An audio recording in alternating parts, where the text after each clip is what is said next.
IGNOU சுயம்பிரபா channel மூலமாக உங்களை மீண்டும் சந்திப்பதில் மிக்க மகிழ்ச்சி. இன்று நாம் பார்க்க போகிற தலைப்பு வந்து யூனிட் 7 கோப்புகள் மற்றும் பதிவுகள், ஃபைல்ஸ் அண்ட் ரெக்கார்ட்ஸ். நான் உங்கள் doctor G Balakrishnan, IGNOU councillor, assistant professor in chemistry, Vivekananda college, Madurai, Thiruvedagam, Tamil Nadu. இன்றைய கிளாஸ் நாம் பார்க்க போகிற கட்டமைப்பு, ஸ்ட்ரக்சர், இண்டெக்ஸ் என்ன சொல்லி பார்க்கும்போது, ஃபஸ்ட்டு இன்ட்ரோடக்ஷன், எதிர்பார்த்த கற்றல் முடிவுகள், ஆய்வகம், தகவல் ஆதாரங்கள், ஆய்வகத்தில் வந்து என்ன இன்ஃபர்மேஷன் சோர்ஸ் நமக்கு வந்து தேவைப்படுது, அதில் முதல் தரம் ஃபஸ்ட் ப்ரியாரிட்டி என்னது, செகண்ட் நிலை என்ன, மூன்றாம் நிலை தகவல் ஆதாரங்கள் என்ன சொல்லி பார்க்க போகிறோம். அதுக்கடுத்து ஆய்வுக்கூடத்தில் எப்படி ஃபைலிங், நம்ம வந்து எப்படி ஃபைல் பண்ண போகிறோம் டாக்குமெண்ட்ஸை, அதோட எய்ம் என்ன, அதோட கிளாசிஃபிகேஷன் என்ன நம்ம பார்க்க போகிறோம். அடுத்து நம்ம வந்து ரெக்கார்ட் பண்ணி வைக்கிறதுல வந்து எதை முறைப்படி ரெக்கார்ட் பண்ண போகிறோம், எந்த உபகரணங்களை ரெக்கார்ட் பண்ண போகிறோம், அதோட அமைப்பு என்ன, ப்ளஸ் எந்த கெமிக்கல்ஸ் வந்து நம்ம ரெக்கார்ட் பண்ண போகிறோம். அந்த மாதிரி ரெக்கார்டிங் செஷனில் வந்து நம்ம எதை ரெக்கார்ட் பண்ணோம்னா, நம்ம பிரிண்டட் காப்பி ரெக்கார்ட் பண்ண போகிறோமா, இல்லை ஏதாச்சும் ரைட்டிங் ஸ்டேட்மெண்ட் நம்ம கைப்பட எழுதின இதை டாக்குமெண்டேஷன் பண்ண போகிறோமா சொல்லி பார்க்க போகிறோம்.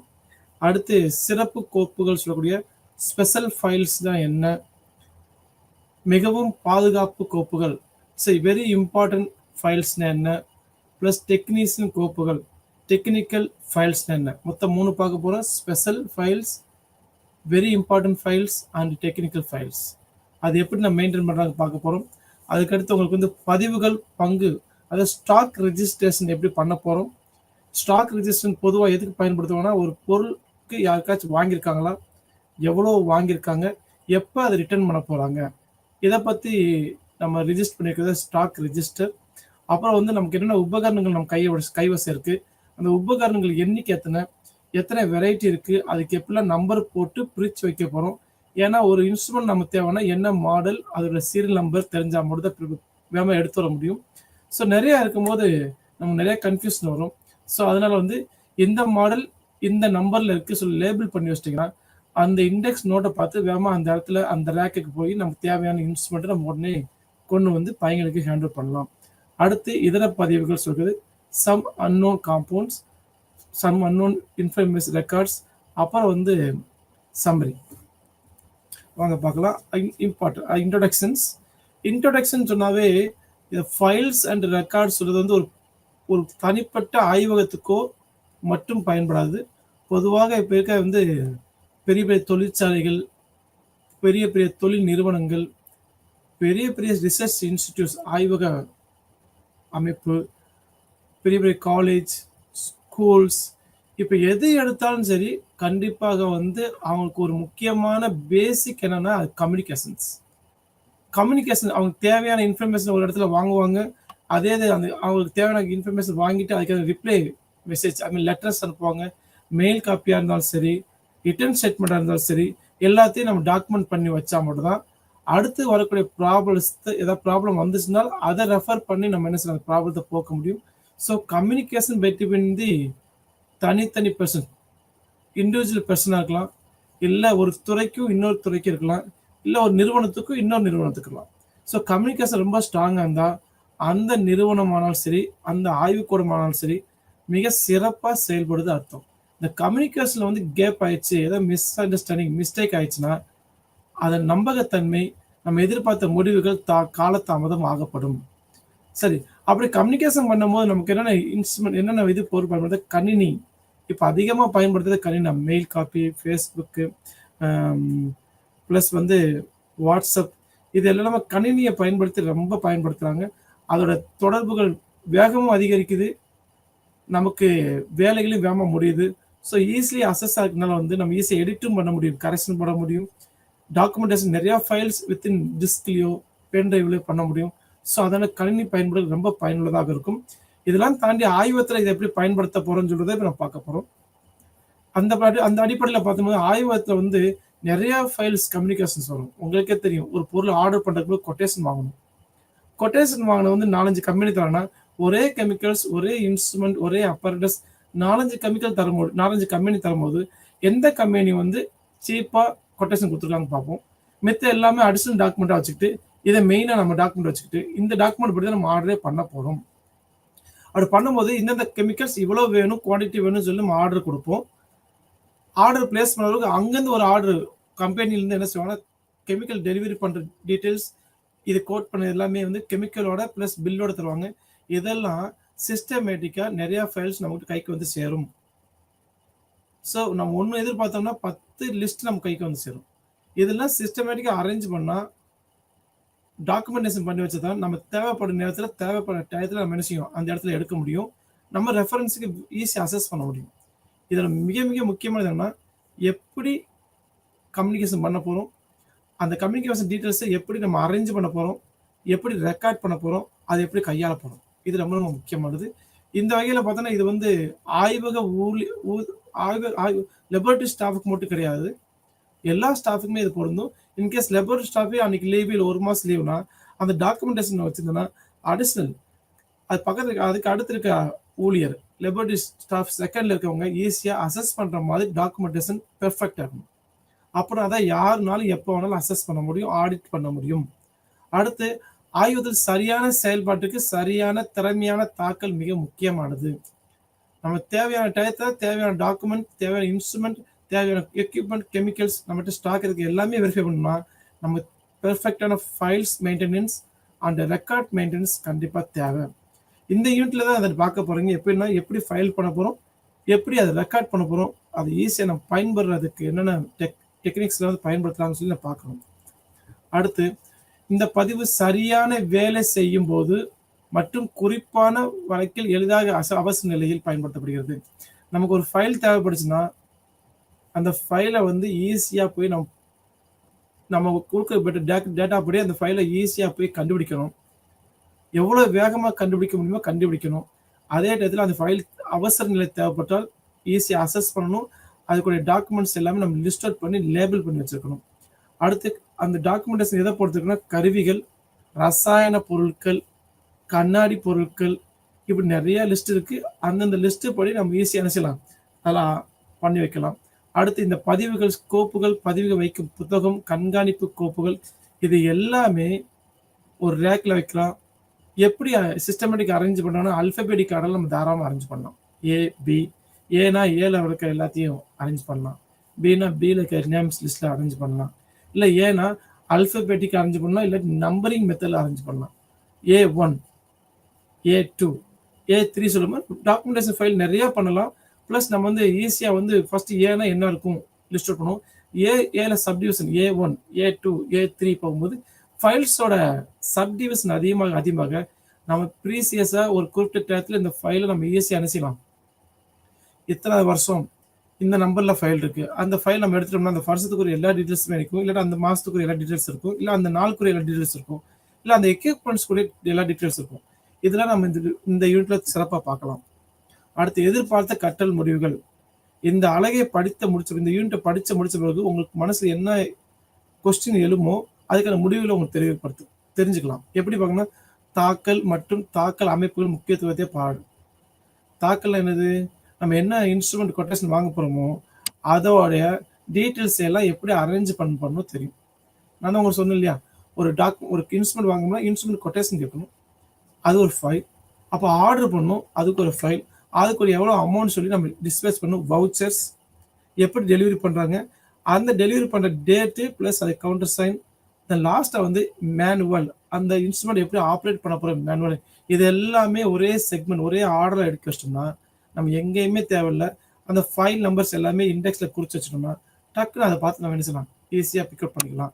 அடுத்து சில ஸ்டாக்லாம் வந்து காகிதத்தில் எடுப்பாங்க, இல்லாட்டி என்ன செய்வாங்கன்னா பிரிண்ட் அவுட் எடுப்பாங்க, இல்லாட்டி ஸ்டாக் ரெஜிஸ்டர் பண்ணி வைப்பாங்க. எப்பயுமே ரெண்டுமே எடுத்து வைக்கிறது ரொம்ப ரொம்ப சிறந்தது. அடுத்து நம்ம என்னென்ன டாக்குமெண்ட்ஸ் எடுத்திருக்கோன்னு சொல்லி பட்டியலிட்டோம் இல்லையா, அந்த பட்டியலை வந்து கரெக்டான லேபிளிங், கரெக்டான இண்டெக்ஸ் எல்லாமே ஒட்டி நமக்கு தெரியுற மாதிரி எல்லா இடத்துக்கும் தெரியுற மாதிரி வைக்கணும். அப்படின்னா தான் நீங்கள் இல்லாத இடத்துல யாரோட என்ன செய்யலாம், அதை பயன்படுத்த முடியும். பதிவேடு வகை மற்றும் செய்ய வேண்டிய தகவல் குறிப்புகளை பதிவு செய்ய வேண்டும். பதிவேடு வகை என்னென்ன, நிறைய வகை இருக்குது பதிவு ஃபைல்ஸ் பண்ணுறதுல. நான் தான் உங்களுக்கு சொல்லலையா, அதை ஒன் பை ஒன்று நம்ம பார்க்க போகிறோம். அடுத்து வந்து பதிவேட்டை பராமரிக்கிறது, எப்படி மெயின்டெனன்ஸ் பண்ணுறோம், ரிஜிஸ்டர் நோட்டை ஏன் மெயின்டெனன்ஸ் பண்ணுறோம், அதனால் என்ன நமக்கு நன்மை ஏற்படும், நம்ம அடுத்து பார்க்க போறோம். தகவல் ஆதாரங்கள். தகவல் ஆதாரங்கள் என்னென்ன இருக்கு? இப்ப ரீசெண்டா வந்து நிறைய கம்யூனிகேஷன்ஸ், இன்ஃபர்மேஷன்ஸ் எல்லாமே ஃபாஸ்ட்டாவும் நம்ம டெவலப்மெண்ட் பண்றாங்க. பிளஸ் வந்து டெலிவரியும் பண்றாங்க. வளர்ச்சியில் பெரும் வளர்ச்சி எதுனா தகவல் அமைப்பு மற்றும் தகவல் உருவாக்கம். That is called development of information and generation of informations. இது என்னன்னா நிறைய இன்ஃபர்மேஷன் இவ்வளோ ஸ்பீடாக டெவலப் ஆகும்போது என்ன செய்யும், அந்த இன்ஃபர்மேஷனை டம்ப் ஃபைல் நம்ம என்ன செய்யும், சேமிச்சு வச்சுக்கிட்டே இருந்தோம்னா அது நிறைய சிக்கலை ஏற்படுத்தும். உங்களுக்கு நீங்கள் வாட்ஸ்அப் காலில் பார்க்குறீங்க வச்சுங்களேன், காலைல பார்த்தோன்னா எப்படி ஒரு 30-40 மெசேஜ் வந்துருக்கும். அது அவுட் ஆஃப் தேட்டில் வந்து 1 or 2 மெசேஜ் மட்டும் தான் ரீட் பண்ணுற மாதிரி இருக்கும். இது எல்லாமே டஸ்ட்பின்னுக்கு போகிற மாதிரியோ இல்லை நம்ம டெலிட் பண்ணுற மாதிரி தான் இருக்கும். அந்த மாதிரி நமக்கு வரக்கூடிய எல்லா இன்ஃபர்மேஷனும், லேபுக்கு வர எல்லா இன்ஃபர்மேஷனும் நம்ம எல்லாத்தையும் மொத்தமாக வச்சுட்டா கண்டிப்பாக சிக்கலை தான் உருவாக்கும். நமக்கு தேவைப்படைய இன்ஃபர்மேஷனை உடனே நம்ம எடுக்க முடியாது, ஃபைல்ஸ் எடுக்க முடியாது, ரெக்கார்ட் பண்ண முடியாது.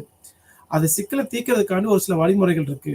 அது எங்க நம்ம கத்துக்கலாம் பார்த்தீங்கன்னா, சயின்டிஃபிக் ஜேர்னல்ஸ், எஜுகேஷன் ஜேர்னல்ஸ், மிகப்பெரிய ரிசர்ச் இன்ஸ்டியூட்லாம் எஜுகேஷன் ஜேர்னல்ஸ் போடுறாங்க, கல்வி இதழ்கள். அதில் நிறைய டீட்டெயில்ஸ் உங்களுக்கு வந்து சப்போர்ட்டிவ் டீட்டெயில்ஸ் கொடுப்பாங்க. அதை வச்சு நீங்கள் என்ன செய்யலாம்னா உங்களுடைய ஃபைல் ஆதாரங்கள் ரெக்கார்டை எப்படி மெயின்டைன் பண்ணுறது அது இருக்கும். அதை வச்சே நீங்கள் மெயின்டைன் பண்ணலாம், பயன்படுத்தலாம். அந்த வழிமுறைகளை நீங்கள் அன்றாட பயன்படுத்தலாம்.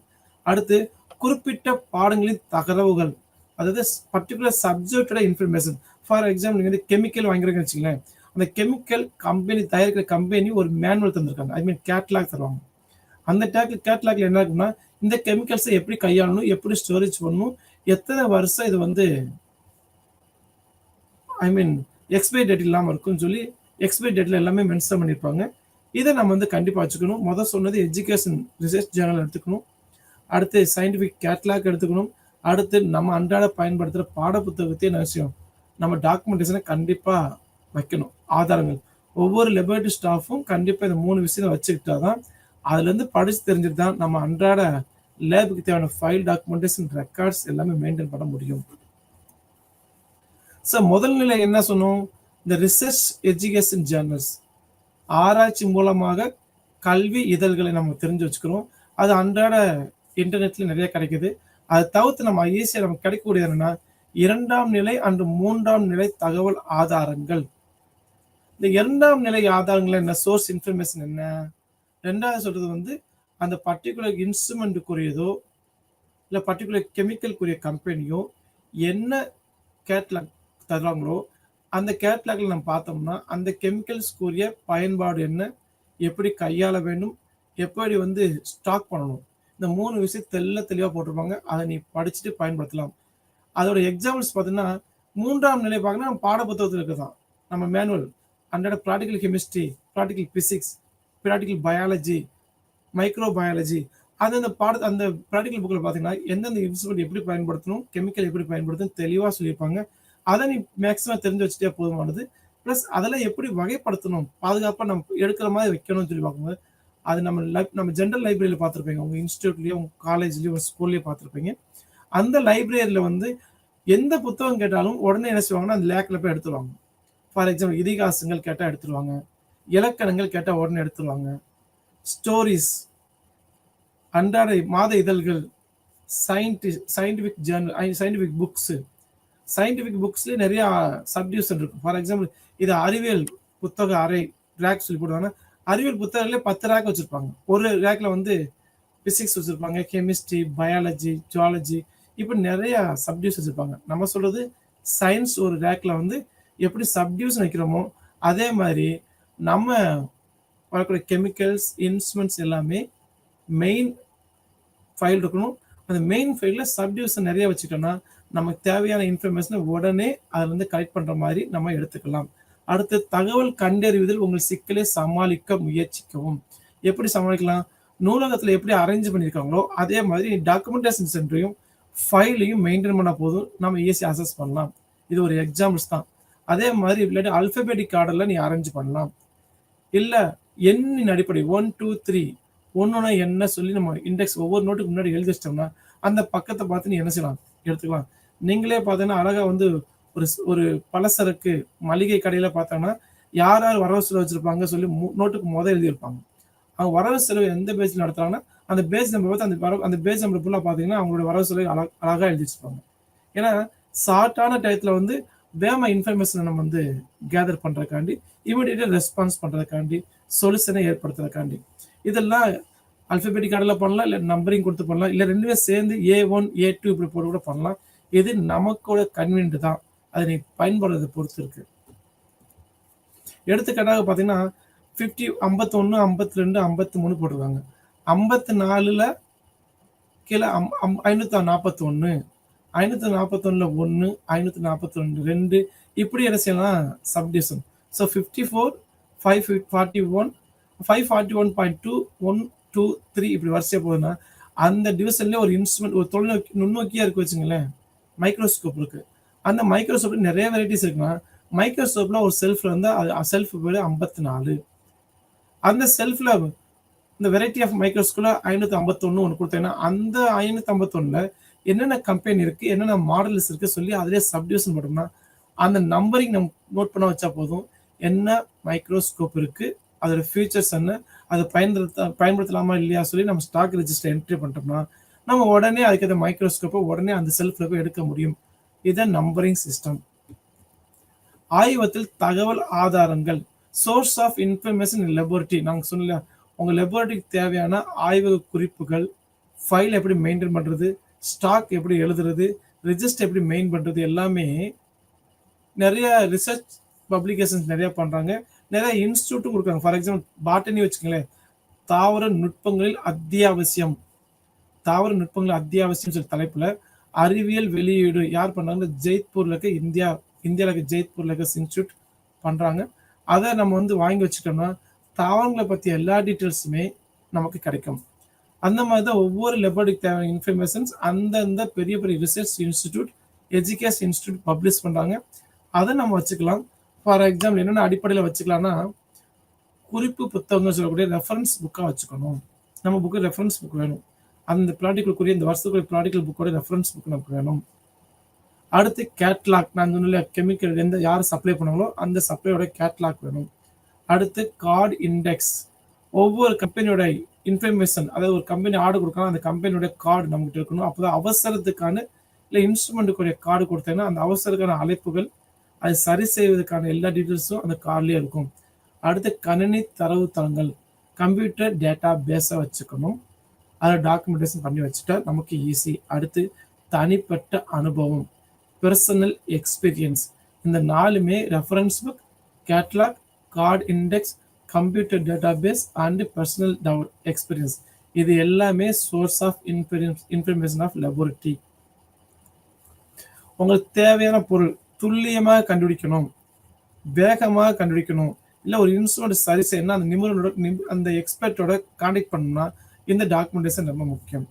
அது மட்டும் இல்லாமல் விஷயங்களை எளிமையாக்க, தகவலை வேகமாக போய் நம்ம எடுத்துக்கிறதுக்கும், இருப்பு எவ்வளோ இருக்குது அதை குறியீடிட்டு அதை நம்பரிங் கொடுத்து இல்லை அல்பபெட்டிக் ஆர்டர் கொடுத்து எழுதி வச்சுட்டோன்னா விரைவான ஆய்வு செய்வதற்கு உதவிகரமாக இருக்கும். அடுத்து குறியீட்டு முறை சொல்லக்கூடிய அல்பபெட்டிக் ஆர்டர் பயன்படுத்தினா ரொம்ப ரொம்ப ஈஸி, இல்லை நம்பரிங் பயன்படுத்தினா அதை விட ஈஸி. ஆய்வகத்தில் பெரும்பாலும் தேவைப்படும் தகவல் சேமித்து வைக்கிறதுக்கான இந்த யூனிட்ல ஃபுல்லாக டிஸ்கஸ் பண்ணுறோம். அடுத்து நிறுவனங்கள் ஆய்வகத்தில் கிடைக்கும் தகவல் பதிவு செய்ய வேண்டும். அப்புறம் பதிவு செய்யும்போது அந்த நிறுவனத்தோட எல்லா டீட்டெயில்ஸுமே அதில் இருக்கும்.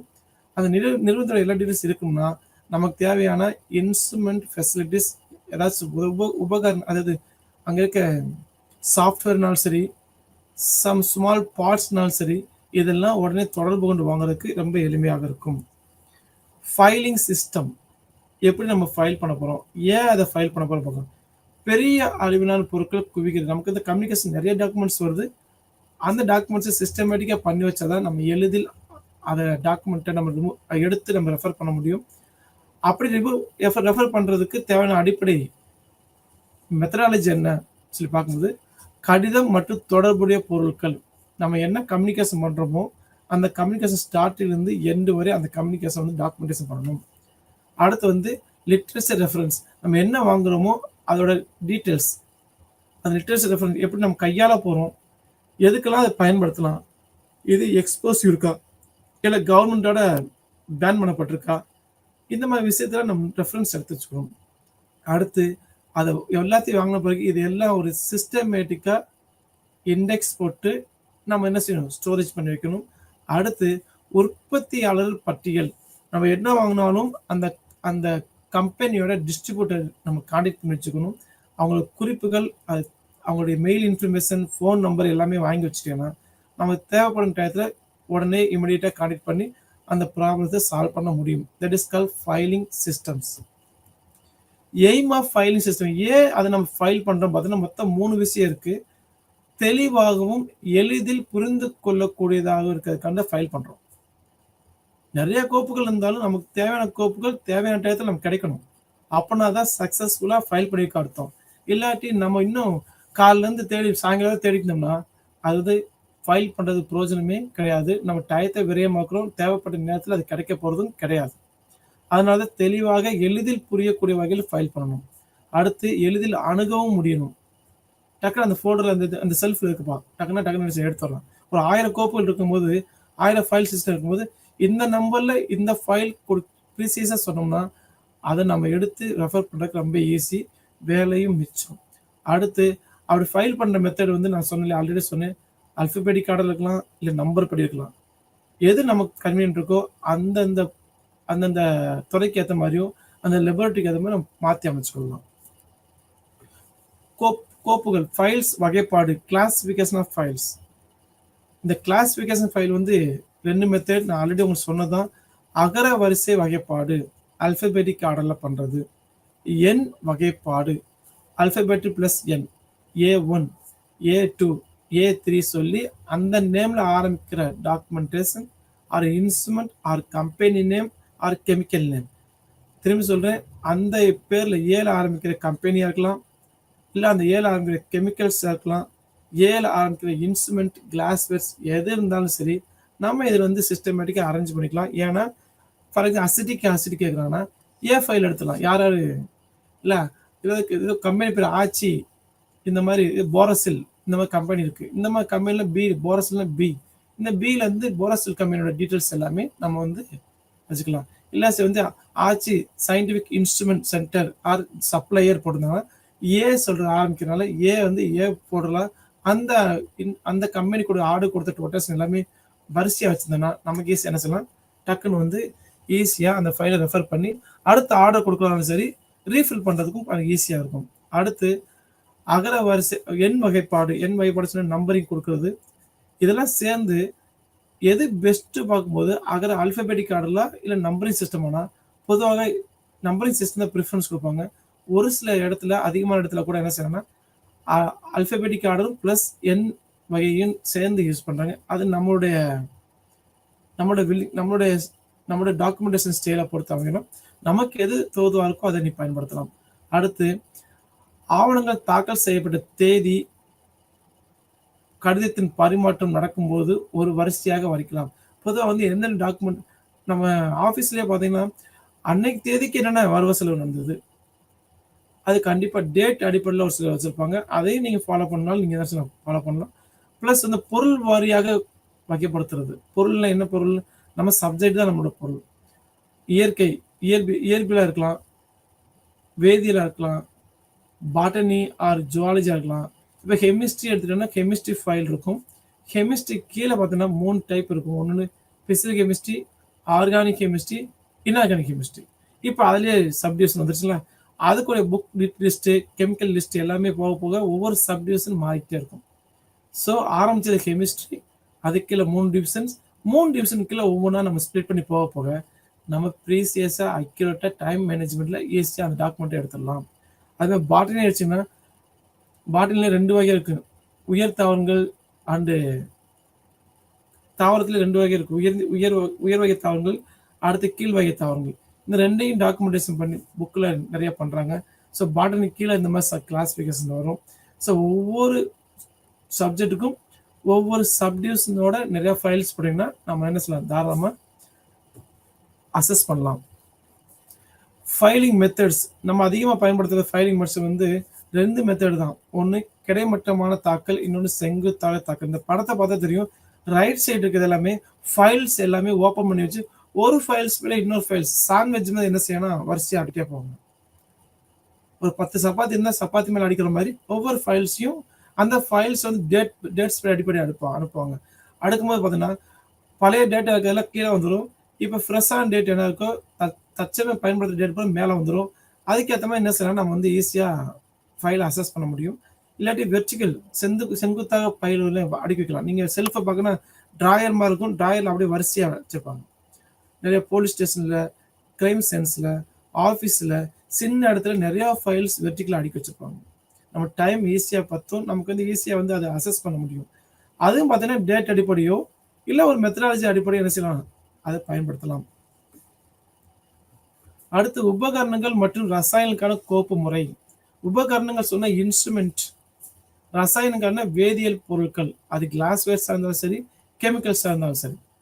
இதை நம்ம என்ன செய்யணும்னா தெளிவான எண் போட்டு நம்ம ஒட்டி வைக்கணும். ஒட்டி வச்சா அந்த ஸ்டிக்கர் போட்டு ஒட்டி வைக்கும்போது நம்ம என்ன செய்யணும்னா அந்த இழுப்பறை சொல்லுவாங்களே, நம்ம இந்த ட்ராயரில் அலமாரி எல்லாமே நம்பரையும் போட்டு எடுத்து வச்சோம்னா நம்ம ஈஸி. ஏன்னா பீக்கர்னா அந்த நம்பர் பிலேருந்து ஆரம்பிச்ச நம்பர்லேருந்து எடுத்து என்னென்ன பீக்கர் இருக்குது, எவ்வளோ கொள்ளளவு இருக்குது, நம்ம என்னென்ன ப்ராடக்ட்கள் தேவைப்படும் டீட்டெயில்ஸ் எல்லாமே அந்த ஃபைல் வந்துடும்.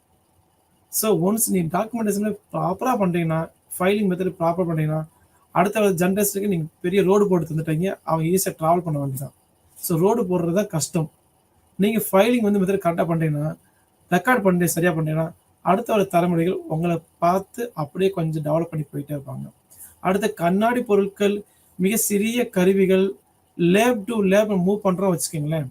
அப்போ ஒரு லேப், நிறைய லேப் இருக்குது. ஒரு லேப்லேருந்து ஒரு லேப் மூவ் பண்ணும்போது அந்த லேபோட கெமிக்கல்ஸ், அப்பரேட்டஸ் எல்லாமே என்ன செய்யணும், அந்த லேபில் போய் என்ன செய்யும், மிங்கிள் ஆயிரும். அப்போ எத்தனை கெமிக்கல்ஸ், எவ்வளோ லேப் அதை கிளாஸ் வேஸ்ட் எடுத்து போனோம், இதெல்லாம் நம்ம வித்தியாசப்படுத்தணும்னா ஒவ்வொரு லேபுக்கு பயன்படுத்த அந்த கிளாஸ் வேஸ்ட் எல்லாமே ஒரு கலர் பெயிண்ட் அடிச்சுக்கணும். சின்ன நமக்கு குறிக்கிற மாதிரி ஒரு சின்ன ரவுண்டோ இல்லை கட்டம் போடுறதோ இல்லை ஏதாச்சும் ஒரு கோடோ ஏதோ ஒன்று. இப்போ ஃபர்ஸ்ட் லேப் கிரீன் கலர் வச்சுக்கங்களேன், அங்கே இருக்க கிளாஸ் வேஸ்ட் யூஸ் பண்ணுற எல்லா ஸ்டூடெண்ட்ஸுமே கிரீன் கலர் அப்பரேட்டஸ் வச்சு தான் யூஸ் பண்ணுவாங்க. செகண்ட் லேப்ல ரெட் கலர் இப்போ வச்சுன்னா ஒரு லேப்ல வந்து இன்னொரு லேபுக்கு கிளாஸ் வச்சு மிங்கிள் ஆகாமல் நம்ம என்ன செய்ய ஸ்டாக் ரிஜிஸ்டர் எடுத்து வைக்கிறதுக்கு easy. Plus physics department, physics department ஒரு பீக்கர் தேவைப்படுது. கெமிஸ்ட்ரிலேருந்து வாங்கிட்டு போயிட்டாங்கன்னா அங்கே இருக்க அந்த பீக்கர் வந்து கெமிஸ்ட்ரி லேபோடி தான் சொல்லி அந்த கலரை வச்சு நம்ம என்ன செய்யலாம், ஈஸியாக ஐடென்டிஃபை பண்ணலாம். இதுக்கெல்லாம் நிறையா ஃபைலிங் மெத்தட் இருக்குது. வண்ணப்பூச்சுகள் சொல்லுவாங்க, வண்ணப்பூச்சு குறியீடு. லாஸ்ட் கிளாஸ் பார்த்தோம், ஒரு லேபில் வந்து 3 முக்கியமானது: gas, electricity and pipelines, water supply. இந்த 3க்குமே 3 வித்தியாசமான கலர் அடிக்க காரணம்னா எந்த லைன் எப்படி போகுது, எதில் லீக்கேஜ் ஆகி ஈஸியாக கண்டுபிடிக்கிறதுக்காண்டி. அதே மாதிரி இங்கே என்ன செய்யறாங்கன்னா ஒரு லேப்லேருந்து இன்னொரு லேபுக்கு கிளாஸ் வச்சு மூவ் பண்ணாலும் அதை ஈஸியாக ஹேண்டில் பண்ணுறது, ஃபைண்ட் அவுட் பண்ணி திரும்பி ரீப்ளேஸ் பண்ணுறதுக்காண்டி உதவும். அடுத்து ரசாயனுக்கான தாக்கல்.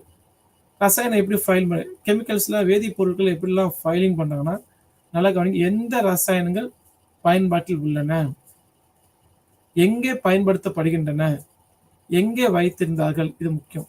இந்த 3 விஷயம். எந்த ரசாயனங்கள் பயன்பாட்டில் உள்ளன, எது இப்படிக்கு பயன்படுத்திட்டு இருக்கோம், அது எங்கே எந்த லேபில் பயன்படுத்துகிறோம், அது எங்கேருந்து எடுக்கப்பட்டது, எங்கே ஸ்டாக் வச்சுருக்காங்க.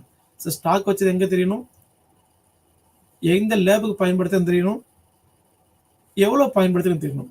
இந்த 3 விஷயம் தெரிஞ்சால் மட்டும் தான் டாக்குமெண்டேஷன் ஃபைலிங் ரொம்ப ரொம்ப முக்கியம். ஏன்னா எந்த கெமிக்கல் நமக்கு ரெக்கார்டில் எவ்வளோ தேர்ந்திருக்கு, எவ்வளோ தேவைப்படுது நம்ம சொல்ல முடியும்.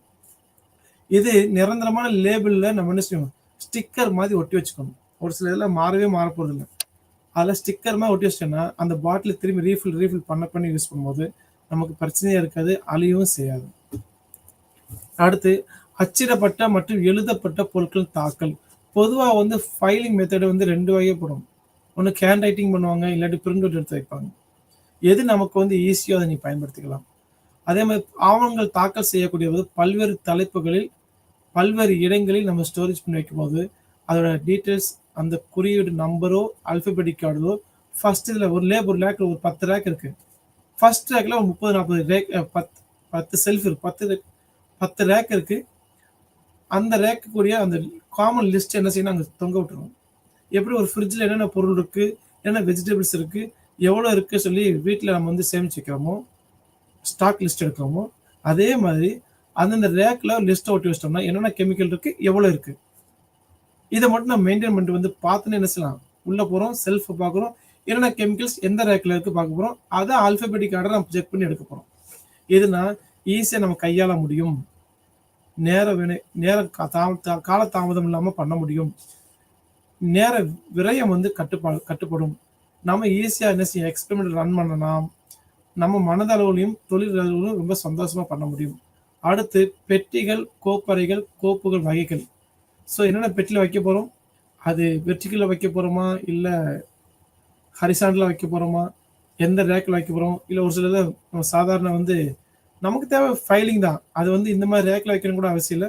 ஒரு பெட்டி இருந்தால் கூட போதும், நமக்கு கன்வீனியன்ட் பெட்டி, நம்ம நம்ம பிஸ்கட்ஸு ஆயில் வரக்கூடிய பெட்டி இருந்தால் போதும், அந்த பெட்டியை நம்ம என்ன செய்யலாம், அழகாக நம்ம வந்து வரிசையாக அடுக்கி வச்சுக்கலாம். அதுக்கு தேவையான இன்வெஸ்ட்மெண்ட் பண்ணி தான் பண்ணணும் அவசியம் இல்லை. நமக்கு தேவையானதை நம்மளே நம்ம செய்யலாம். சீப் அண்ட் பெஸ்ட்டாக பண்ணுறதுக்கு நிறைய ஐடியாக்கள் இருக்குது. நிறையா பாக்ஸ் வாங்கிக்கலாம், கணினி பயன்படுத்துறதுக்கான பதிவுகளை ஃபைல் பண்ணி வைக்கலாம். இப்படி நிறைய விஷயங்கள் பண்ணலாம். நீங்கள் பணித்தாள் பரிசோதனைக்கான வழிமுறைகள். பணித்தாள் பரிசோதனைக்கான வழிமுறைகள் என்ன? Filing cabinet. அந்த படம் எப்படி ஒரு சின்ன அட்டைப்பெட்டி வச்சுக்கலாம், இல்லையா, அந்த சின்ன அட்டைப்பெட்டி கூட வச்சுக்கலாம். அந்த அட்டைப்பெட்டியில் நம்ம ஈஸியாக குறியீடு கீ மாதிரி என்ன செய்யலாம், எழுதி வச்சுக்கலாம். இந்த அட்டைப்பெட்டியில் என்னென்ன பொருள் இருக்குது, இந்தந்த அடிப்படையில் வச்சுருக்கோம். ஃபார் எக்ஸாம்பிள் ஒரு ஊர் இருக்குன்னா என்னென்ன மக்கள் வாழ்கிறாங்க, ஆண் எத்தனை, பெண் எத்தனை, அவங்க என்னென்ன தொழில்முறை பண்ணுறாங்க, அது மாதிரி ஒரு லேபிளில் வந்து என்னென்ன கெமிக்கல்ஸ் யூஸ் பண்ணுறோம், அந்த கெமிக்கல்ஸ் ஆசிட்டா பேஸா, ஆசிட்னா ஸ்ட்ராங் ஆசிட்டா வீக் ஆசிட்டா, இந்த மாதிரி நம்ம ஈஸியாக செக்மெண்ட் பண்ணி நமக்கு தெரிஞ்ச குறியீடை வச்சு அட்டவணைப்படுத்தினா போதும். எந்திரத்தை பயன்படுத்துவதற்கான வழிமுறைகள். Instruction of use apparatus. ஒரு கருவியை எப்படி பயன்படுத்தணும், எந்த முறையில் பயன்படுத்தணும், அந்த கருவியை பயன்படுத்துறதுக்கு முன்னாடி அந்த கருவியோட கேட்லாக் சொல்லக்கூடிய அந்த புத்தகத்தை எடுத்து படிச்சுட்டு தான் நம்ம என்ன செய்யணும், அந்த பொருளை பயன்படுத்தணும். இது அனைத்து பொருளையும் என்ன செய்யணும், நம்ம இன்னும் லேபிள் வச்சுக்கோம்னா இந்த லேபுக்குரிய பொருள் மட்டும் இல்லாமல் இன்னொரு லேபிள்லேருந்து வந்து எங்களுக்கு கொஞ்சம் கொடுங்க சொல்லி உங்ககிட்ட கேட்டாங்கன்னா நீங்கள் என்ன செய்யணும், அதை கரெக்டாக என்ன செய்யணும், ரிஜிஸ்டர் நோட்டில் என்ட்ரி டாக்குமெண்ட் ரெக்கார்ட் ரிஜிஸ்டரில் எழுதி அவங்ககிட்ட கையொப்பம் வாங்கிட்டு தான் நீங்கள் என்ன செய்யணும், கொடுக்கணும். அப்படி பயன்படுத்துகிற எந்திரங்கள் வந்து நிறையா இருக்கும். அப்படி பயன்படுத்துகிற எந்திரங்கள் வந்து அதே ஆல்ஃபபெட்டிக் ஆர்டரில் நீங்கள் எடுக்கலாம். அந்த ஆல்ஃபபெட்டிக் ஆர்டரில் ஃபைல் பண்ணும்போது எந்த கம்பெனிலேருந்து வாங்கணும், எந்த டேட்லேருந்து வாங்கணும், அது சப்ளையர் யார், இதோட உத்தரவாதம், ஐ மீன் நம்ம வாரண்டி கொடுக்குறோங்களா அந்த வாரண்டி, ப்ளஸ் யார் டெக்னீஷியன்ஸ், இந்த இவ்வளோ டீட்டெயில்ஸ் நம்ம என்ன செய்யணும் ஒரே மாதிரி ஃபைல் பண்ணி வச்சிட்டோன்னா ஒரு இன்வெஸ்ட்மெண்ட்டுக்கு ஒரு ஃபைல்.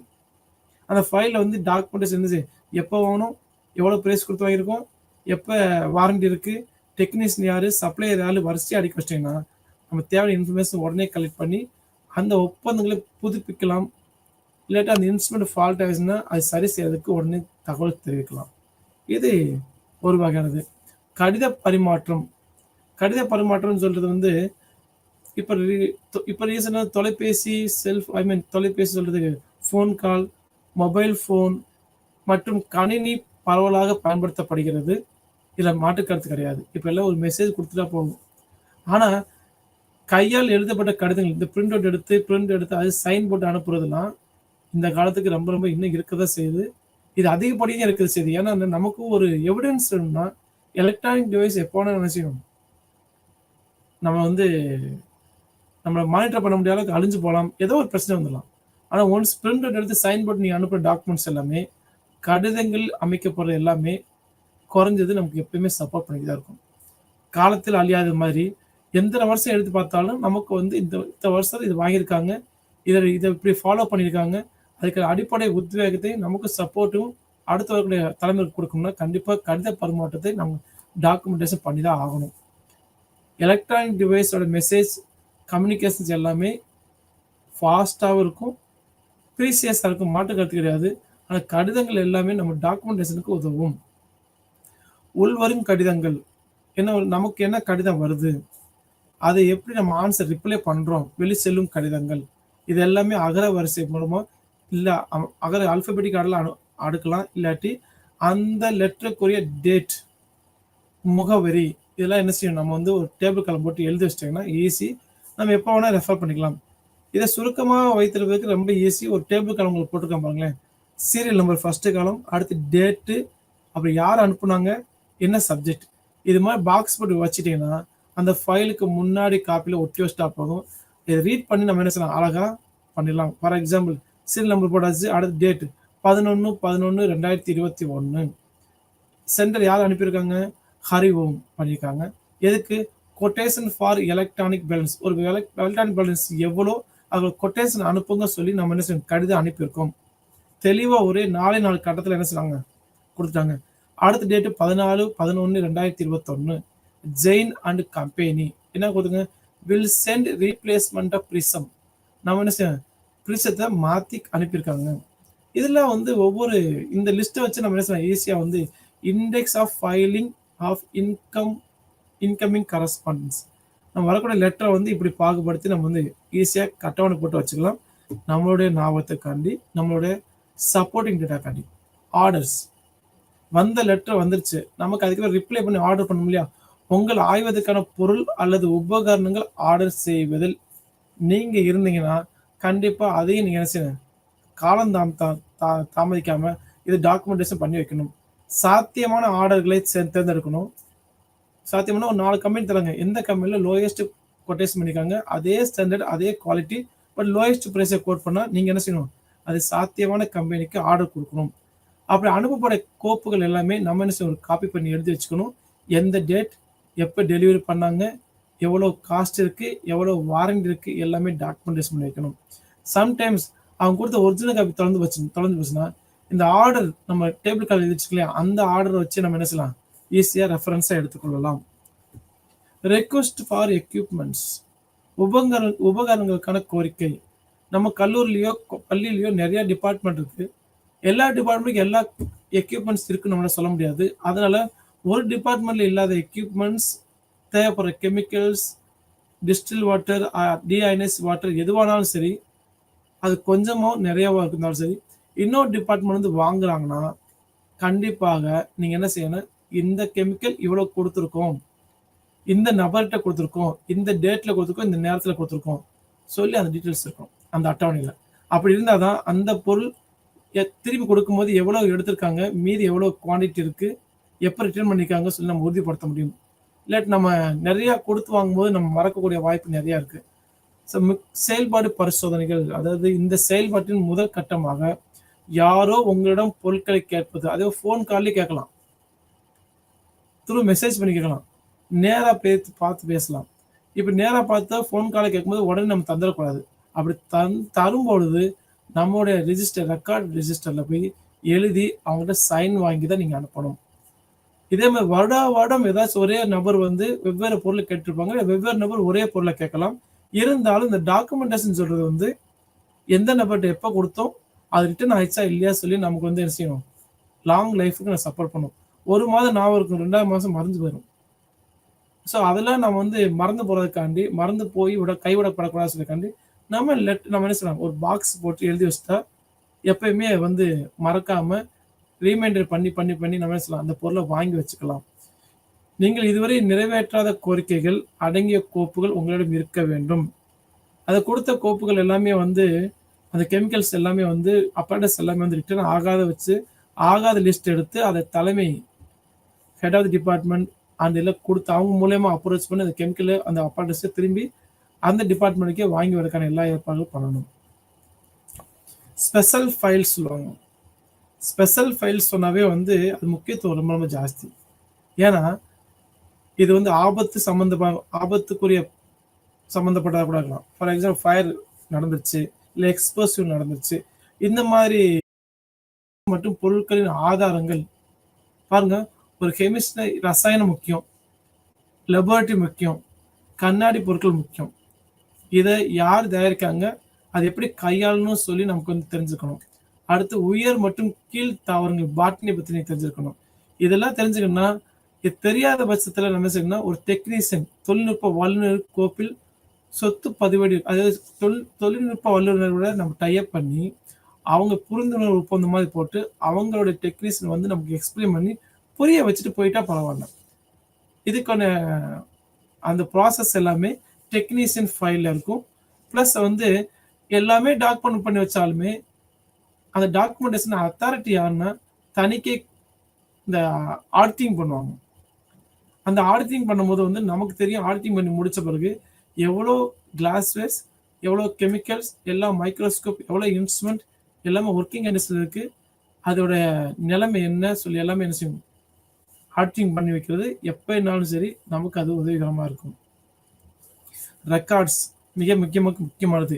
எதிர்காலத்துல ஏதாவது சந்தேகம் வந்தால் நம்ம ஸ்டோர் பண்ணி வச்சிருக்கிற ரெக்கார்ட்ல இருந்து நம்ம தேவையான சந்தேகங்களை தீர்த்து வைக்கிறதுக்கு வந்து ரெக்கார்ட்ஸ் பண்றாங்க. அந்த ரெக்கார்ட்ஸ் கடிதமா இருக்கலாம், இல்ல அறிவிப்பா இருக்கலாம், இல்ல சுற்றறிக்கையா இருக்கலாம், இல்ல வவுச்சர்ஸ், படம், விளம்பரம் எதுனா இருக்கலாம். அது எல்லாமே நம்ம என்ன செய்யணும் ரெக்கார்ட் பண்ணி வைக்கணும். எடுத்துக்காட்டா உங்களுடைய எத்தனை பீக்கர் கையிருப்பு உள்ளது, ஒரு எக்ஸாம்பிள்ஸ் எத்தனை பீரியட் கையிருப்பு உள்ளது, எத்தனை உடஞ்சிருக்கு, இது எல்லாமே என்ன செய்யலாம் டாக்குமெண்டேஷன் பண்ணி வைக்கிறதா ரெக்கார்ட்ஸ் பண்ணுவாங்க. ரெக்கார்ட்ஸ் நிறைய பிரச்சனைகள், அதாவது ரெக்கார்ட்ஸ் மிகப்பெரிய நல்லது இருக்கு. அதே இடத்துல ஒரு பேரழிவு வந்து ரெக்கார்ட்ஸ் வந்து ஒரு ஃப்ளட் வருது, எக்ஸ்ப்ளோசிவ் நடக்குது, இந்த மாதிரி நடக்கும்போது நம்ம டாக்குமெண்டேஷன் இருக்கிற ரெக்கார்ட்ஸ் எல்லாமே அழிஞ்சு போகிறதுக்கு வாய்ப்பு இருக்கு. ஸோ அதனால ஒரு பேக்கப் கண்டிஷனா லெபோரட்டரி ஸ்டாஃப் ரூம்லையும் ப்ளஸ் அதே மாதிரி ப்ரிப்ரஸ் ரூம்ல ஒன்று இருக்கும். இன்னொன்று வந்து நம்ம டிபார்ட்மெண்ட் அந்த துறை சார்ந்த நிபுணரோட பேக்கேஜ் நம்ம வச்சிருந்தோம்னா, இல்லை மெயில் காப்பியோ கம்ப்யூட்டர் காப்பியோ வச்சுட்டோம்னா நம்ம அதை நம்ம எதுக்கு எப்படி பயன்படுத்தலாம்னா, இதெல்லாம் எக்ஸ்ப்ளோஷன் நடந்து ஃபயர் எக்ஸாம் ஃப்ளட் எதாவது வந்தாலுமே நம்ம டாக்குமெண்டேஷன் எல்லாமே சேஃபாக இருக்கிற மாதிரி நம்ம செகண்ட் காப்பி ஒன்று எடுத்து வச்சுக்கணும். எதுக்கு பிரின்சிபல் ஆஃப் ரெக்கார்டிங் கீப்பிங் எதுனா பர்பஸ்னா சேஃப்டி ஃபர்ஸ்ட், அடுத்து பீரியட், எப்படி ஒரு இன்ஸ்ட்ருமெண்ட் பீரியடுக்குலாம் நம்ம செக் பண்ணுறோமா, நம்ம பீரியடுக்குலாம் க்ளீன் பண்ணுறோமா, ப்ளஸ் எக்கனாமி நம்ம காசை மிச்சப்படுத்த முடியும், ஃப்ளெக்சிபிலிட்டி நம்ம ஈஸியாக என்ன செய்யணும் எந்த பொருளை ஈஸியாக அசஸ் பண்ணலாம், கிளாசிஃபிகேஷன் அழகாக பிரித்து வச்சுருக்கோம் உங்களுக்கே தெரியும், ஜஸ்டிஃபிகேஷன் முடிவு எடுத்துக்கொள்ளலாம், வெரிஃபிகேஷன் நான் இவங்க தான் சப்ளை பண்ணியிருக்காங்களா, இது அப்போ எவ்வளோ அமௌண்ட் கோட் பண்ணியிருக்காங்க, இப்போ ஏன் காசு கூட போட்டிருக்காங்க சொல்லி வெரிஃபிகேஷன் பண்ணிக்கலாம், அசசபிலிட்டி ஈஸியாக நம்ம நினைச்சலாம் அந்த டெக்னீஷியன் அசஸ் பண்ணிக்கலாம், ப்ளஸ் சிம்பிளிசிட்டி இதுக்கு எல்லாத்துக்குமே ரெக்கார்ட் கீப்பிங் முக்கியம்.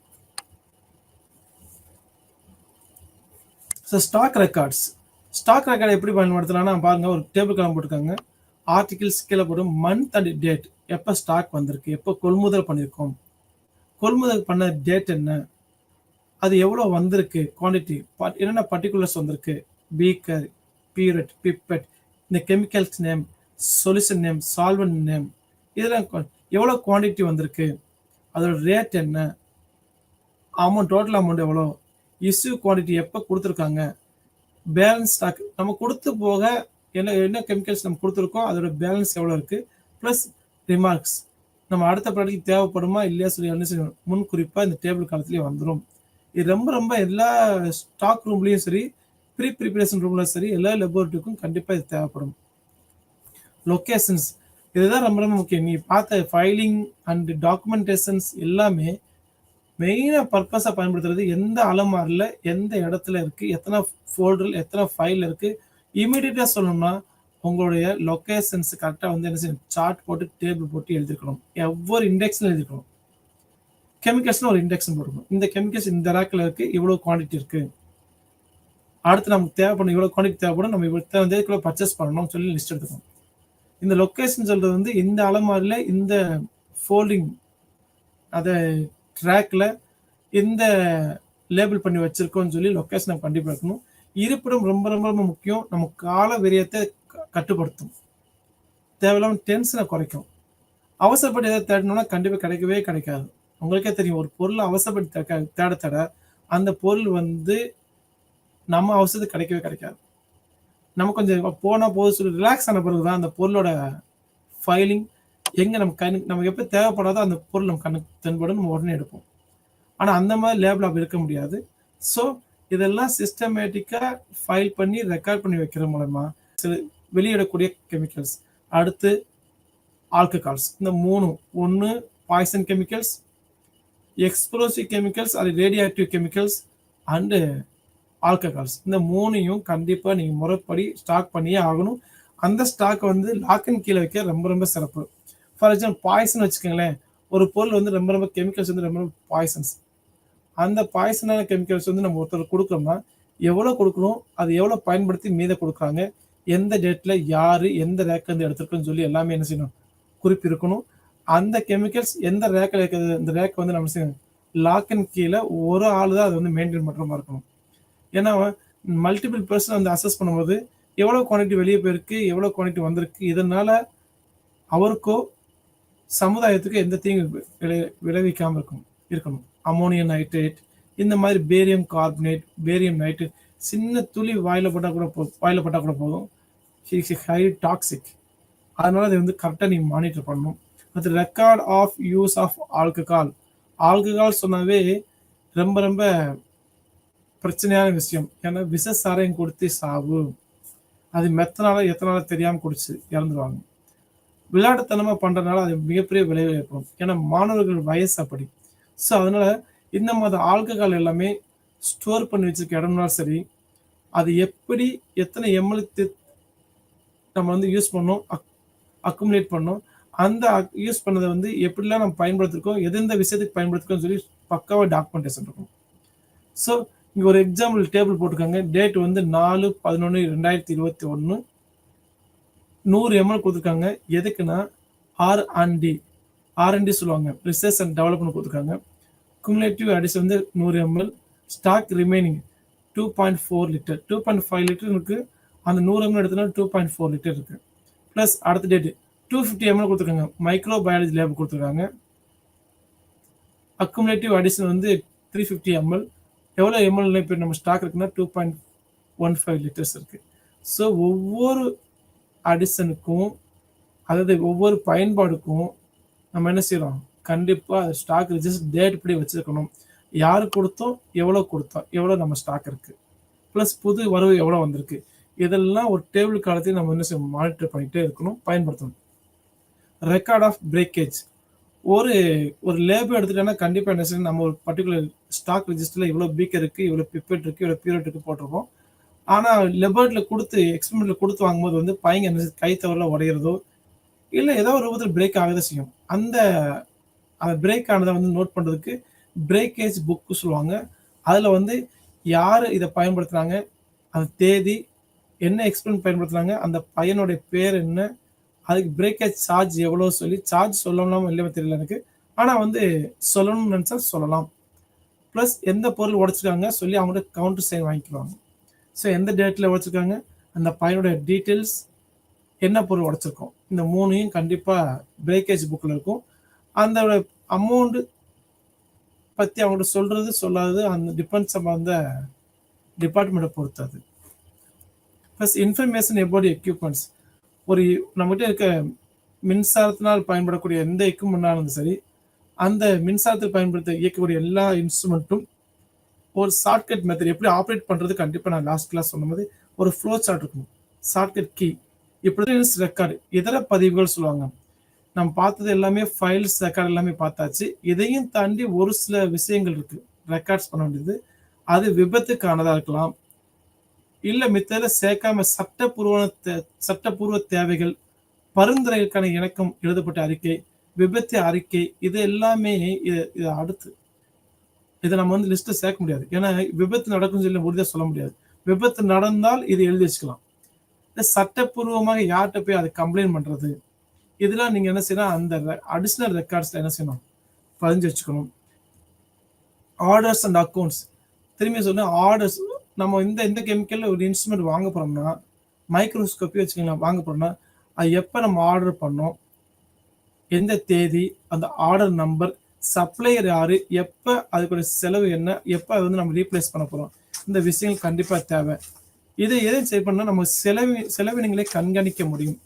ஒரு வருஷத்துல எவ்வளோ கெமிக்கல் வாங்கியிருக்கோம்னா, இல்லை இன்ஸ்ட்ருமெண்ட் வாங்கியிருக்கோம்னா 10 லட்ச ரூபானா, அந்த 10 லட்ச ரூபாய் கெமிக்கல்ஸ் அந்த இன்ஸ்ட்ருமெண்ட் வந்து எத்தனை வருஷத்துக்கு நம்ம பயன்படுது, இல்லை அதுக்குள்ளே நம்ம வந்து சரி செய்யணுமா, இன்ஸ்ட்ருமெண்ட் எப்படி கையாளுறது, அந்த டீட்டெயில்ஸ் எல்லாமே, தேதி, ஆர்டர் எண், சப்ளையர் யாரு சொல்லி எல்லாமே டீட்டெயில்ஸ் நம்ம வச்சுருக்கணும். Key to unknown. நம்ம வந்து தெரியாத விஷயம், ஒரு லேபுக்கு போனோம்னா சால்ட் அனலிஸ் சொல்லுவாங்க, ஒரு தெரியாத சால்ட் கொடுத்து அதை கண்டுபிடிக்க சொல்லுவாங்க, இல்லை வால்யூமெட்ரிக் தெரியாத கான்சன்ட்ரேஷன் செறிவு கொடுத்து கண்டுபிடிக்க சொல்லுவாங்க. இதெல்லாம் சராசரியாக நடக்கக்கூடியதான். அதே மாதிரி நம்ம என்னென்ன கெமிக்கல்ஸ் கொடுக்குறோம், எவ்வளோ பயன்கள் கொடுக்கணும், அந்த ரேஷியோ எல்லாமே அந்தந்த ப்ராடக்டில் முதல் நாள் 2 நாள் முன்னாடியோ இல்லை ஒரு வாரத்துக்கு முன்னாடியோ ஆசிரியர் வந்து லேப் அட்டெண்டர் கொடுத்து சொல்யூஷன் ரெடி பண்ண சொல்லுவாங்க. அந்த வழிமுறைகள் எல்லாமே அந்த ப்ராடக்ட்ல முடிஞ்ச பிறகு அதை டாக்குமெண்டேஷன் பண்ணி வைக்கணும். என்னென்ன சால்ட் காம்பினேஷன், ஆசிட் பேஸ் எவ்வளோ கொடுக்குறாங்க, என்ன கணக்குன்னா 2 acid 2 acid radical 2 base radicals, plus வந்து ஆர்கானிக்னா என்னென்ன ஃபங்க்ஷன் குரூப் தராங்க, பாலிமெட்ரிக் பில்ல என்னென்ன கான்சன்ட்ரேஷன் தர்றோம், இதெல்லாம் அந்த ப்ராடக்ட் முடிஞ்சு அது டாக்குமெண்டேஷன் நோட்டை டாக்குமெண்டேஷன் பண்ணி வச்சு ஒரு பர்டிகுலர் கபோர்டில் போட்டு வைக்கணும். ஏன்னா அடுத்த வருஷத்துக்கு அது பயன்படுற விதத்தில் மாணவர்களை ஈஸியாக சேராமல் இருக்கிறதுக்கு பாதுகாப்பாக வச்சுக்கணும்னா ஆசிரியர் இல்லாததை கூட இல்லை புது ஆசிரியர்களுக்கு அது வந்து ஒரு கையேடு அமையும். சம்மரி, எந்த ஒரு அலுவலகம் பள்ளி எங்கே போனாலுமே கண்டிப்பாக ஸ்டாக் ஃபைலிங் அண்ட் ரெக்கார்ட்ஸ் ரொம்ப ரொம்ப முக்கியம். அந்த ஃபைலிங் மெத்தட் அந்த ரெக்கார்ட்ஸை இந்த யூனிட்ல ஃபுல்லாக பார்த்தோம். அந்த ஃபைலிங் அண்ட் ரெக்கார்ட்ஸ் வந்து பக்காவாக இருந்தால் அந்த அலுவலகம் பள்ளி கல்லூரி எதுவுமே சிறப்பாக இயங்குது அர்த்தம். அதுக்கு முன்னாடி அது கம்யூனிகேஷன் ரொம்ப ரொம்ப முக்கியம். இந்த கம்யூனிகேஷன் சக்ஸஸ்ஃபுல்லாக இருந்தால் நான் சொன்ன மாதிரி ஃபைலிங் மெத்தடும் ரெக்கார்டும் அதுக்கு அடிஷ்னல் இந்த மூணுமே சரியா இருந்துச்சுன்னா அந்த ஆய்வகம் சிறப்பாக இயங்குது அர்த்தம். அடுத்து பரிசோதனை ரசாயனம் அண்டு ஸ்டாக் புக்கு, இந்த ரிஜிஸ்டர் புக்கு என்ன எக்ஸ்பிளைன் பண்ண போகிறோம், என்னென்ன கெமிக்கல் இருக்குது, அதை ஸ்டாக் புக் பற்றி நம்ம எல்லாமே தகவல் அடிப்படையில் கடித பரிமாற்றம் என்ன பண்ணியிருக்கோம், அந்த கடித பரிமாற்றங்கள் டீட்டெயில்ஸ் எல்லாமே ஈஸியாக அணுகக்கூடியதாகவும் எளிதில் மாற்றி அமையக்கூடியதாகவும் எளிதில் புரியக்கூடியதாகவும் நம்ம இருக்கணும். ஸோ ஈஸியாக அசஸ் பண்ண முடியணும், ஈஸியாக மாடிஃபை பண்ணணும். இது எல்லாத்துக்கும் ஏற்ற மாதிரி நம்ம டேபிள் கிளம்பி ரெடி பண்ணணும். அடுத்து அறிவியலின் பங்குகளை தாக்கல் செய்ய பல்வேறு அமைப்புகள் உள்ள ஆய்வகம் காகித பணியில் நடைமுறையில் உள்ளது. நம்ம சயின்டிஃபிக் நாலேஜ் ஆஃப் எஜுகேஷன் ரிப்போர்ட்டை பார்த்து நம்ம ஸ்டாக் ரிசல்ட் ரெடி பண்ணலாம், இல்லாட்டி பிரிண்ட் அவுட் எழுதலாம், எல்லாமே பண்ணலாம். அதே மாதிரி அசாதாரண சம்பவங்கள் எதாவது நடந்தால் அதை டாக்குமெண்டேஷன் பண்ணி அந்த அதிகாரிகளுக்கு கொடுக்கணும். அடுத்து மற்றொரு முக்கியமான அம்சம் என்னன்னா பாய்சன் கெமிக்கல்ஸ் எவ்வளோ இருக்குது, எவ்வளோ ஸ்டாக் இருக்குது, யார்கிட்ட கொடுக்கும், அதை எப்படி ரீப்ளேஸ் பண்ண போகிறாங்க. அதுக்கடுத்து ஆல்கஹால் கையாளுறத எப்படி கையாளணும், அதை எப்படி டாக்குமெண்டேஷன் பண்ணணும்னு சொல்லி நம்ம டேபிள் காலமாக ஈஸியாக பார்த்துருக்கோம். அதேமாதிரி ரிஜிஸ்டர் நோட்டில் என்ன கெமிக்கல்ஸ் எவ்வளோ கொடுத்துருக்கோம், யார்கிட்ட கொடுத்துருக்கோம், எப்போ ரீப்ளேஸ் பண்ணுவாங்க, எல்லா டீட்டெயில்ஸும் கைப்பட எழுதி அவங்ககிட்ட கவுண்ட் சைன் ஆகணும். இதை உங்களுடைய துறை தலைவருக்கோ இல்லை நிர்வாக தலைவருக்கோ கொடுத்தீங்கன்னா அடுத்த வரதுக்கு எதாவது வரல சொல்லி நம்ம டாக்குமெண்டேஷன் பண்ண முடியும். இந்த யூனிட்டை பொறுத்த மாதிரிலும் மொத்தம் 8 பாயிண்ட் டிஸ்கஸ் பண்ணியிருக்கோம். Communications, filing methods and classification and வந்து ரெக்கார்ட்ஸ். இந்த ரெக்கார்ட்ஸில் ரொம்ப ரொம்ப முக்கியமானது அசம்பாவிதங்கள் ஏற்படக்கூடிய கெமிக்கல்ஸை மானிட்டர் பண்ணுறது. அதில் பாய்சன்ஸ் கெமிக்கலாக இருக்கலாம், இல்லாட்டி ஆல்கஹால் இந்த மாதிரி இருக்கலாம். இது ரெண்டையும் மெயினாக நம்ம டாக்குமெண்டேஷன் பண்ணி வைக்கணும். ப்ளஸ் இன்ஸ்ட்ருமெண்ட்டை எப்படி கையாளணும் தெரியணும், அது கேட்லாக் கண்டிப்பாக இருக்கணும். எந்தெந்த டேத்தில் இன்ஸ்ட்ருமெண்ட் வந்து சரி செய்யறதுக்கு வாரண்டி இருக்கும்போது எப்படி சரி செய்யணும், ப்ளஸ் எப்போ சரி செஞ்சால் அடுத்த ஒரு வருஷத்துக்கு சரி பண்ண அந்த டேட் எல்லாமே முன்கூடியே ஒரு டேக் போட்டு அந்த இன்ஸ்ட்ருமெண்ட்லேயே என்ன செய்யலாம், ஃபோல்டு பண்ணி வைக்கலாம். அப்புறம் தான் அந்த டேட் படி அடுத்த வருஷம் இந்த இன்ஸ்ட்ருமெண்ட்டை திரும்பி சரி செய்யறதுக்கான டேட்டு நம்ம வந்து எளிதில் ஈஸியாக பிடிக்க முடியும். அதே மாதிரி ஒவ்வொரு ஃபைல்ஸ் அண்ட் டாக்குமெண்ட்ஸ் எல்லாமே 2 மெத்தடில் பண்ணுறோம். ஒன்று அல்ஃபபெட்டிக் மெத்தடில் பண்ணலாம், இல்லை நம்பரிங் மெத்தடில் பண்ணலாம். நம்ம டிபெண்ட்ஸ் அப்பான் தி லெபார்ட்டரியை பொறுத்தோ ஆய்வக பொறுத்தோ ஆஃபீஸை பொறுத்தோ நம்ம 2 மெத்தடையும் பயன்படுத்தலாம். நன்றி, வணக்கம்.